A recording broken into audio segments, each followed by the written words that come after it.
All right. So Clinton is asking, the son of perdition is King 1 of Revelation 17:10-11. He is also King 6 and 8. Solving Revelation 17:10-11 is the key to solving end days prophecy, the prophet. Well, thank you, Clinton. I think this is a comment, maybe more than a question. But I do want to, definitely say that it is important to understand Revelation, all parts of it. In the book of Revelation, chapter 1, he says, blessed is he who reads this book and, and does the things because the time is at hand. And so we need to not just read it, but we need to also understand it. Um, in Revelation chapter 17, let's go there just to give some reference to somebody who maybe isn't familiar with the book of Revelation, chapter 17, verses 10 and 11. So you're talking about this beast that has 7 heads. And so Revelation 17, verses 10 and 11, it talks about this beast, and it says, and there are 7 kings, 5 are fallen, and one is, and the other is not yet come. And when he comes, he must continue a short space. And the beast that was and is not, even he is the 8th, and is of the 7, and goes into perdition. So basically, here we're seeing this word perdition again, talking about, um, you know, that same word that you're saying, like the son of perdition. And so I just want to bring up to your attention. So that word perdition is a Greek word, which is apolia, which actually means utter destruction. So, the son of perdition that's mentioned in the Bible, I don't think it just means necessarily this person, a specific person in Revelation 17, this king. But I think it's that same word is used in other parts of the Bible. When you look at the book of Matthew, chapter 7 and verse 13, um, it uses that same Greek word apolia, where it's talking, Jesus is saying, enter into the straight gate, for wide is the gate and broad is the way that leads to destruction, apolia, which is also that word perdition. And many there be that go thereat. So basically, this word perdition, meaning destruction. So the son of destruction, utter destruction.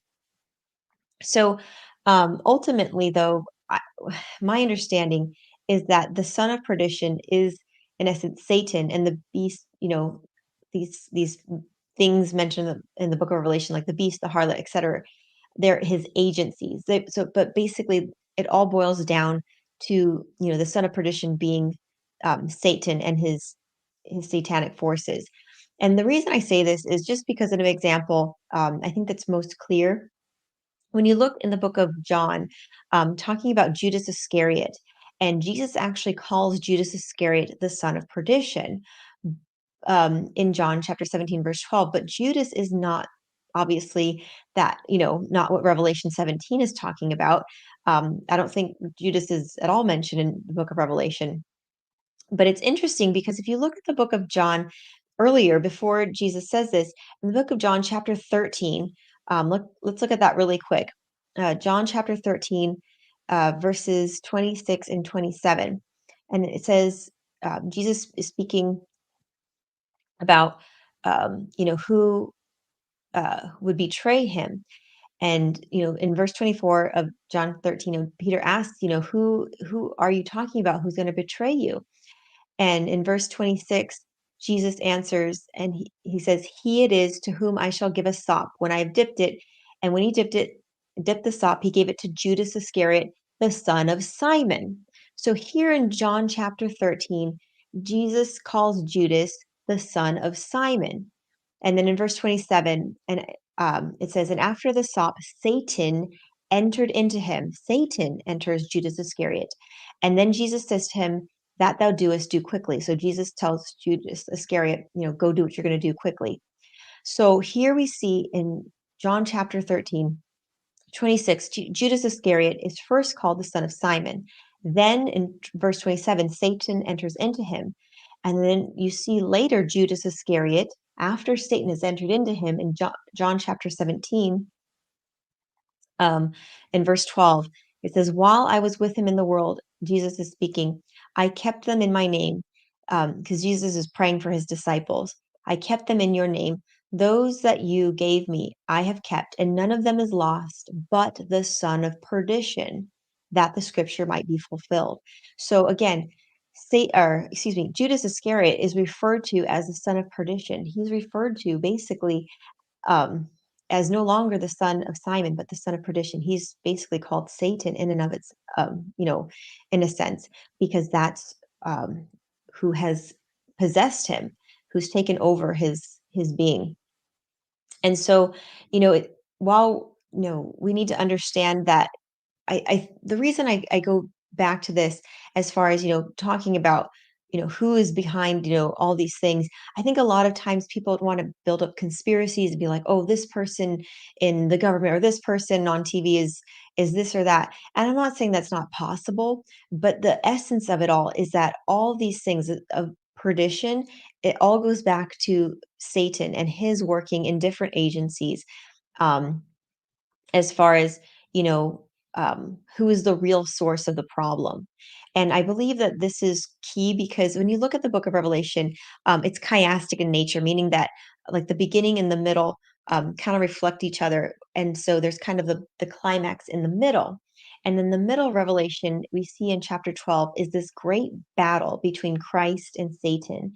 And I just I think that um perhaps God put this there in a sense that we remember that, no matter what's going on in the world, and all these things can be so scary, as far as understanding prophecy and thinking about all these, agencies in the world and what could be, doing this, or, is this group doing this? In essence, the source behind all of that is, we're dealing with a battle between Jesus, and we're dealing with a battle against Satan. And Satan is the one who is ultimately the truest sense of the son of perdition. In that, and it's when we go back to the book of Genesis, chapter 3, when Adam and Eve fell, it says, he gave a prophecy of Jesus. He says, um, there shall be enmity or hatred between your seed, the woman's seed, and Satan's seed. And so it's basically the sons of God, the seed of God, God's people, and the seed of Satan, those that follow after, Satan and the enemy. And so, again, I agree with you. We need to understand, who these agencies are, or who um, this the beast is, and all these things. But at its core, the most important thing we need to remember is that there is a battle between good and evil, between Christ and Satan, and that we need to be sure we are always making sure we are on the side of Christ, that we are at one with Him, and that we are not giving any place for the devil in our lives. Otherwise, we can definitely be led astray out of the will of God. And we definitely want to stay in the number of Christ, in his army, in his camp, and not have any part with the powers of darkness. So I hope that just kind of addresses your comment a bit. And I pray that you continue studying the book of Revelation, because it is a very important prophecy.